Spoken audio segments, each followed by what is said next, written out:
जय हिंद एवरीवन। तो भाई आपका CDS हो गया, FCAT हो गया, NDA भी हो गया। ओके, तो first of all this is the time when you have to appreciate your effort. Okay, because more or less सभी लोग एफर्ट करते हैं, there is no doubt. Okay, if you are appearing in any competitive exam, मेरे को पता है आपने effort डाला होगा, है ना। कुछ लोग अपनी औकात से बाहर एफ़र्ट डालते हैं, ठीक है। कुछ लोग अपनी औकात में एफ़र्ट डालते हैं, है ना, और कुछ लोग उससे कम। बट हर तरह का आदमी जो भी एग्ज़ाम दे रहा है वो किसी ना किसी तरह का एफ़र्ट डालता है। And you always have to be grateful, है ना, कि तुमने एफ़र्ट डाला, है ना। रिज़ल्ट के बारे में बात नहीं कर रहे हैं अभी। Okay, I know it takes lot of effort to clear any competitive exam. Okay, I know I have cleared JEE, है ना, I have cleared CDS FCAT। Okay, तो मुझे पता है भाई कि कितना एफर्ट लगता है। दिन रात जब मैं पढ़ता था, then I cleared JEE mains and advance. Okay, तो देयर इज़ नो डाउट, है ना, कि बहुत एफर्ट लगता है। और इन दीज डेज़ जब इतना कंपटीशन बढ़ गया है तो अब तो एफर्ट की और ज़्यादा ज़रूरत है। ओके, तो अब कैटेगरी वाइज मैं बात करता हूँ। Now there are 4 categories according to me. Okay, the first one is जो एग्ज़ाम क्लियर कर रहे हैं, दे आर वेरी श्योर कि उनका एग्ज़ाम क्लियर हो गया है। द सेकंड वन इज़ जो बॉर्डर लाइन कैंडिडेट्स हैं, जो अभी कट ऑफ के भरोसे बैठे हैं, है ना, कि कट ऑफ कम जाएगा तो हमारा क्लियर हो जाएगा, या हो सकता है आंसर की से 2-4 नंबर एक्स्ट्रा आ गए तो हमारा एग्ज़ाम क्लियर हो जाएगा।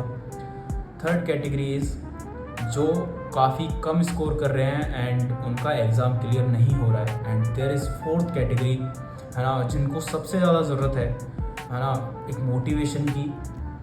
वो लोग हैं जिनका एग्ज़ाम भी क्लियर नहीं हो रहा and this was their last attempt, है ना। मुझे पता है वो लोग बिल्कुल डायरेक्शन लेस फील कर रहे होंगे। तो one by one we will talk about कि आगे तुम्हारी क्या अप्रोच होनी चाहिए, है ना, in your career, in your life. Okay, because एक फ़ौजी जो ऑफिसर होता है ना, वो अपने, तुमको पता है फ़ौज में OLQs क्यों चेक होते हैं? फ़ौज में OLQs इसलिए ही चेक होते हैं कि आपके अंदर वो लीडरशिप क्वालिटी है ना। तो इवन इन एनी केस तुम फ़ौज में क्वालिफाई नहीं कर पाए, बट अगर उन 15 OLQs में से आपके अंदर 8-10 भी हुए ना भाई, तो तुम ज़िंदगी में बहुत अच्छा कर लोगे, ठीक है। तो ओशो भी कहते हैं कि व्हेन यू हैव डिसाइडेड, है ना, अगर ये तुम्हारे माइंड में क्लियर है वो तुमको मिलेगा, देयर इज़ नो डाउट, है ना, but you just have to be prepared, है ना। ये कुछ ऐसा ही है कि भगवान तुमको देना चाहता है 1 करोड़, बट तुम अभी 10 लाख ही नहीं संभाल पा रहे हो, है ना। तुम 10 लाख मिलते ही पागल हो जा रहे हो, है ना। तो बी ग्रेटफुल, है ना, जिस भी सिचुएशन में तुम हो। तो फर्स्ट जिनका एग्ज़ाम क्लियर हो रहा है ना, now they will prepare for SSB। अब SSB is not about your knowledge, सबको पता है। SSB is all about your personality.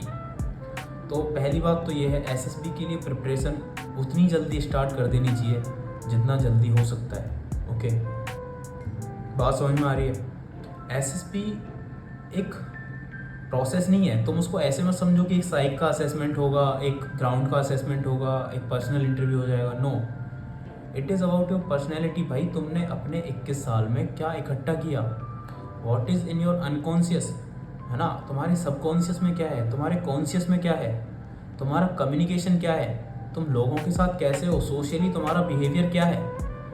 You have to work in all the dimensions, then only you can clear SSB, है ना। अगर तुम सोचते हो कि मैं सिर्फ साइक लिख लूँगा, ओके, या इंटरव्यू में 2-4 चीज़ें झूठ बोल दूंगा, PIQ में झूठ भर दूंगा, भाई वो असेसर है। ओके, वो DIPR से कोर्स करके आ रखा है।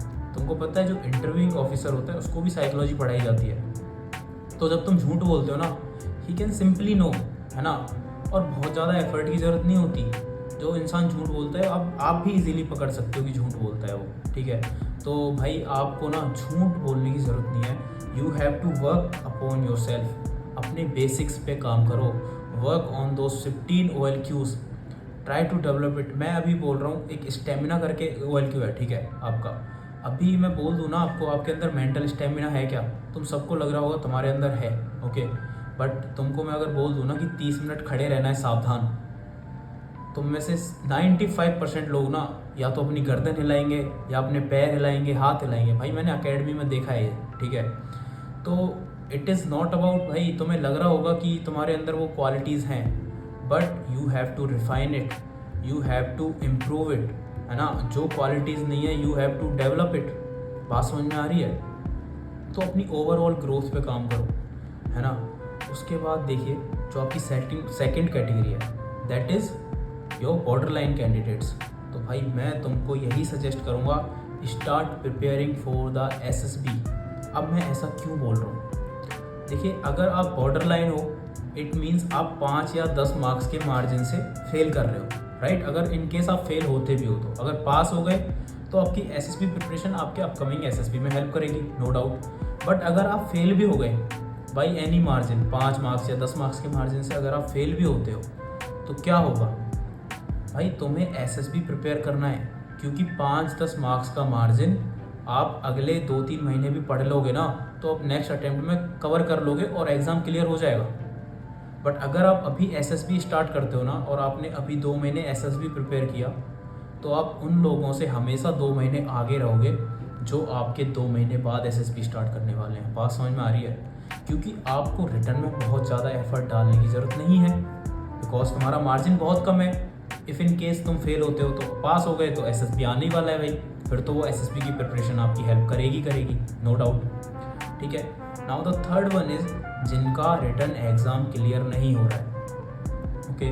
तो मैं भाई एक स्टोरी शेयर कर देता हूँ। मेरा एक फ्रेंड था, ठीक है, ये सब मैंने प्रीवियस वीडियो में भी कहीं बोला होगा, है ना। He was continuously trying for the CDS, है ना। वो किसी और एंट्री के लिए एलिजिबल ही नहीं था, है ना। वो सिर्फ CDS के लिए एलिजिबल था। उसके CDS IMA के सारे अटैम्प्ट निकल गए, उसका CDS क्लियर नहीं हुआ। उसके CDS OTA के 2 अटैम्प्ट बचे थे, ओके। तो फर्स्ट अटैम्प्ट OTA का भी वो फेल हो गया, ठीक है। एंड वो इसका लास्ट अटैम्प्ट उसका OTA का दिया उसने, ही क्लियर्ड हिज एग्ज़ाम। उसके बाद SSB क्लियर हुआ, उसके बाद मेडिकल क्लियर हुआ, उसके बाद उसका अकेडमी बिना इंजरी के निकला और now he is lieutenant and he is posted in JNK, okay. तो आप देख रहे हो कितनी सारी स्टेजेस आपको क्लियर करनी है। एंड बिलीव मी, जिस स्टेज पे फेल होगे ना, और वो स्टेज जितना पीछे का होगा दुख उतना ही बड़ा होगा, टू बी ऑनेस्ट। अभी रिटर्न में फेल हुए हो ना तो दुख है आपको लग रहा होगा आपका दुख सबसे बड़ा है, बट आस्क देम जो SSB में स्क्रीन आउट होते हैं, ठीक है भाई। बैग पैक आ जाता है वापस, बैग पैक लाना वापस ना, इससे बड़ा कोई दुख नहीं है। अब उनसे छोड़ के ना आप अगर कॉन्फ्रेंस वालों से पूछोगे तो उनका दुख और भी बड़ा है, पता है। उनको ऐसा लगता है कि वो 5 दिन उनके वेस्ट ही हो गए, बट वो वेस्ट नहीं हुए हैं, है ना। तुमको आके इंट्रोस्पेक्ट करना होता है, तुमको आके समझना होता है जो भी एग्ज़ाम्स हो रहे हैं, जो भी असेसमेंट हो रहा है ना। Not only I am talking about your competitive exams, है ना। इन योर लाइफ आपको बहुत सारी सिचुएशंस फेस करनी पड़ती होंगी और टेस्ट हैं वो तुम्हारे, ठीक है, जो तुमको कुछ सिखाने के लिए तुम्हारी लाइफ में डाले गए हैं। You have to learn from them, okay. तुम्हें उनसे सीखना है, अपने ऊपर काम करना है, ठीक है। तो कॉन्फ्रेंस आउट वालों को दुख अपना और बड़ा लगता है, ठीक है। नाउ तुम मेडिकल आउट वालों से पूछो भाई, ठीक है। वो मतलब ऐसे होता है ना, वो ज़मीन में धंसे हुए हैं, उनको ऐसा लगता है हम ज़मीन में ही धंस गए हैं, बिल्कुल वो चल ही नहीं पा रहे। क्योंकि तुम सोच रहे हो इतना बड़ा इंटरव्यू, SSB नो डाउट बहुत बड़ा इंटरव्यू है, okay. Even if you search on Google कि टफेस्ट इंटरव्यू कौन सा है तो SSB का नाम आता है, ठीक है। तो SSB नो डाउट बहुत बड़ा इंटरव्यू है। CDS अच्छा एग्ज़ाम है, UPSC कंडक्ट कराता है। इतना सब करने के बाद जब तुम मेडिकल में बाहर होते हो ना भाई, तो उस दुख का कोई अंत नहीं है, मतलब, है ना। उसके बाद भाई मेरिट है, ठीक है। मेरिट आउट वालों से पूछो, ठीक है। ऐसे ऐसे दोस्त हैं मेरे, ठीक है, जिनका मेडिकल में कुछ निकला, है ना, उन्होंने सर्जरी करा लिया अपना, बड़ी मुश्किल से उनका मेडिकल क्लियर हुआ, but in the and they got merit out. उनसे बड़ा दुख होगा कुछ? Now they have a cut on their body, है ना, जस्ट बिकॉज कि उनको एक जॉब चाहिए, है ना, और उसके लिए उन्होंने इतना सब झेला, देन ऑल्सो वो मेरिट आउट हो गए, ठीक है। अब मेरिट आउट छोड़िए, आप मुझसे पूछिए भाई, मैं अकेडमी से आ रहा हूँ, ठीक है। तो अकेडमी से आते हो तो और ज़्यादा दुख होता है कि तुम बिल्कुल वहीं थे, तुम भाई बिल्कुल गेट पे थे, बस उसकी दूसरी तरफ वो स्टार्स थे जो तुम्हारे कंधे पे लगने वाले थे, बट तुम गेट तक पहुँचे और तुम्हें गेट से ही भगा दिया, या फिर तुम्हें गेट से ही वापस आना पड़ा। बात समझ रहे हो? तो डोंट कंपेयर कि भाई मेरा दुख सबसे ज़्यादा है ना। आई नो इस टाइम तुम्हें ऐसा लग रहा होगा इस संसार में तुमसे ज़्यादा दुखी कोई नहीं है ना, but this is not the truth. जितना आगे मूव करके फेल करोगे ना, फेस करोगे, उतना ही दुख ज़्यादा होगा। इसलिए मैं बोल रहा हूँ, अगर तुम लोग, नो डाउट तुमको रिटर्न में ज़्यादा एफर्ट डालने की ज़रूरत है, क्योंकि तुम बॉर्डर लाइन भी नहीं हो, तुम एक अच्छे खासे मार्जिन से फेल कर रहे हो, but in the addition I will say कि भाई अपनी पर्सनैलिटी पे काम करना। Don't think about SSB, okay, don't think about it, don't think about screening और साइकोलॉजी टेस्ट और GTO और इंटरव्यू, कुछ मत सोचो। बस अपनी क्वालिटीज़ पे ध्यान दो। क्या आपके अंदर पेशेंस है? क्या आपके अंदर स्टेमिना है? क्या आपके अंदर सोशल अडेप्टेबिलिटी है? क्या आपका इंटेलिजेंस अच्छा है? क्या आपके अंदर रीजनिंग एबिलिटी है, ऑर्गेनाइजिंग एबिलिटी है? बात समझ में आ रही है? क्या आपके अंदर पावर ऑफ एक्सप्रेशन है? क्या आपका कम्युनिकेशन अच्छा है? You have to work upon yourself, है ना, in every possible way. You have to work on your physical fitness. बात समझ में आ रही है? जब सारी चीज़ों पे काम करोगे तब उसको कहते हैं कि व्हेन यू आर रेडी, जब तुम तैयार हो वो चीज़ तुम्हें मिल जाएगी। तैयार होने का मतलब जब तुम पूरी तरह से तैयार हो, और पूरी तरह से कब तैयार होगे? जब तुम एकेडमी के लिए फिट हो, जब तुम मेडिकल के लिए फिट हो, जब तुम मेरिट के लिए फिट हो, जब रिटर्न के लिए फिट हो और SSB के लिए फिट हो। बात समझ में आ रही है? तो आपको एक ओवरऑल बहुत बड़े डायमेंशन पे काम करना है। तो इसलिए एटलीस्ट इतना तो करो भाई, अपनी पर्सनैलिटी पे काम करो रिटर्न के साथ साथ। बात समझ में आ रही है? अब भाई जो 4th कैटेगरी है ना, I know they are feeling lost, है ना, उनको समझ नहीं आ रहा होगा हम क्या करें, क्योंकि उनका लास्ट अटेम्प्ट था और वो क्लियर नहीं हुआ। और फौज हमेशा इसलिए इस बात पे जोर देती है कि आपके पास हमेशा प्लान भी होना चाहिए। SSB में हमेशा एक क्वेश्चन आपको देखने को मिलेगा, हमेशा, नो मैटर आप कौन सी एंट्री से जा रहे हो, नो मैटर आप कौन से रिटर्न एग्ज़ाम क्लियर करके जा रहे हो, ठीक है, नो मैटर आप कौन से बोर्ड में SSB देने गए हो, कौन सा इंटरव्यूइंग ऑफिसर आपका इंटरव्यू ले रहा है, हमेशा एक क्वेश्चन पूछा जाएगा, if you are not making it to the defence forces then what is your plan B.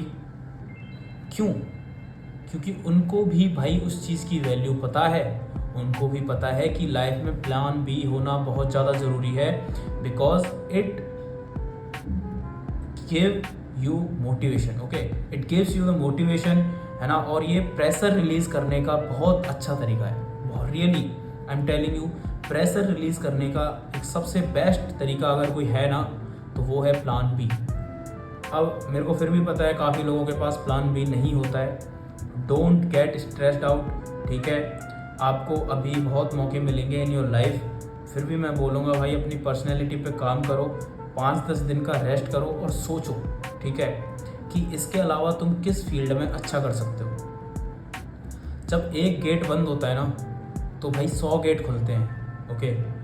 एक लाइन तुमने सुनी होगी कि जो भी होता है अच्छे के लिए होता है, ठीक है। मैं ये नहीं कह रहा कि अच्छा हुआ कि आपका एग्ज़ाम क्लियर नहीं हुआ, I know you are feeling bad, है ना, आप सैड हो, दुखी हो, ठीक है। काफ़ी लोगों को तो ऐसा लगता है कि अब मैं घर वालों को क्या बोलूँगा, है ना, मतलब आप लोग बहुत तरह का प्रेशर लेने लगते हो। इवन इफ हो सकता है आपके घर वाले आपसे कुछ ना बोलें, बट फिर भी तुमको मन ही मन ये लगता रहेगा, यार घर वालों को कैसे मुंह दिखाऊं, उनको क्या बोलूं कि मेरा एग्ज़ाम क्लियर नहीं हुआ, मेरे सारे अटैम्प्ट ख़राब हो गए, मेरे लाइफ के 2-3 साल सिर्फ सीडीएस में निकल गए, है ना, मैं कुछ नहीं कर पाया, मैं एक फेलियर बन के रह गया। भाई इतना नेगेटिव नहीं सोचना है। तुम इतने सक्सेसफुल लोगों की स्टोरी पढ़ो, वो हमेशा यही बोलते हैं, you become what you think, okay. तुम वही बनते हो जो तुम सोचते हो। इसलिए भाई पॉजिटिव सोचना है, हमेशा पॉजिटिव सोचना है, no matter what is the situation, है ना। तुम क्या फेस कर रहे हो, है ना, फौज में ये चीज़ सिखाई जाएगी, एकेडमी में ये चीज़ हमेशा सिखाई जाएगी, मतलब तुम हमेशा सीखते ही रहोगे, है ना। तुम चोद ले रहे हो, चोद समझते हो तुम, रगड़ा, ठीक है भाई, एकदम एकेडमी वाली भाषा में बात कर रहा हूँ। तुम चोद लेते रहोगे, रगड़ा खाते रहोगे, बट तब भी तुम खुश रहोगे, ओके। क्यों? क्योंकि तुम मेंटली वहाँ स्ट्रांग बन रहे हो। तो मैं तुमसे बस यही बताना चाहता हूँ कि भाई यहाँ भी मेंटली स्ट्रांग बने रहो अपनी लाइफ में, ठीक है। अब पॉजिटिव बने रहो, क्योंकि जैसा तुम सोचोगे वैसा ही बन जाओगे। कीप रीडिंग बुक्स, मैं सबके लिए बोल रहा हूँ, no matter what is your category, no matter कि तुम एसएसबी देने जा रहे हो, या तुम बॉर्डर लाइन पे हो, या तुम फेलियर हो, या तुम अटेम्प्ट ख़त्म हो गए तुम्हारे, कुछ मैटर नहीं करता, कीप रीडिंग बुक्स। ठीक है, एक आईएएस था या आईपीएस था, आई डोंट नो, उसका नाम नहीं पता मेरे को, उसने यही बोला था, है ना, कि बुक पढ़ के ना, ये आपने भी सुना होगा, बुक पढ़ के आप उस आदमी का पूरा एक्सपीरियंस उन 150-200 पन्नों से सीख सकते हो सकता है जिसके लिए तुम्हारी लाइफ बहुत छोटी है ना। तो हर चीज़ एक्सपीरियंस करके नहीं सीखनी होती है, अच्छी अच्छी बुक्स पढ़ो, ठीक है, जिससे तुम्हें कुछ ना कुछ गेन करने को मिलेगा। Okay, reading is the only way कि तुम बिना वो एक्सपीरियंस करे भी सीख सकते हो सारी चीज़ें, और बहुत कम टाइम में। ठीक है, हर गलती करके सीखने के लिए नहीं होती है, कुछ दूसरों की गलतियों से भी सीख लेना होता है। बात समझ में आ रही है? तो भाई मेरे को यही बोलना है कि no matter what is the situation, keep working upon yourself, है ना। जिस भी कैटेगरी में तुम फॉल करते हो उस अकॉर्डिंग अपने ऊपर काम करते रहो, बुक्स ज़रूर पढ़ते रहना, नो मैटर कि भाई क्या हो रहा है लाइफ में। ठीक है, रीडिंग बहुत ज़्यादा ज़रूरी है। ठीक है, मैं कभी तुमको दिखाऊंगा अपना बुक सेल्फ, मैंने काफ़ी बुक्स पढ़ी हैं, still I am continuously doing it. Okay, मज़ा आता है। बात समझ में आ रहे हो? आप कुछ सीखते हो ना, मज़ा आता है भाई। ठीक है, तो keep enjoying it. I know कुछ थोड़ा स्ट्रेस भी फील हो रहा होगा, थोड़ा टेंशन हो रहा होगा कि आगे क्या होगा, है ना। कीप रिलैक्स, रिलैक्स रहो भाई, रिलैक्स रहो, हवा ले भाई, हवा ले, वो बोलता है ना जैकी श्रॉफ, सांस ले, लंबा सांस ले, बस यही करना है भाई। कीप ब्रीथिंग, जब तक सांस चल रही है ना सब सही है। बात समझ में आ रही है? दिस इज़ ऑल जो मेरे को शेयर करना था। ठीक है, जय हिंद।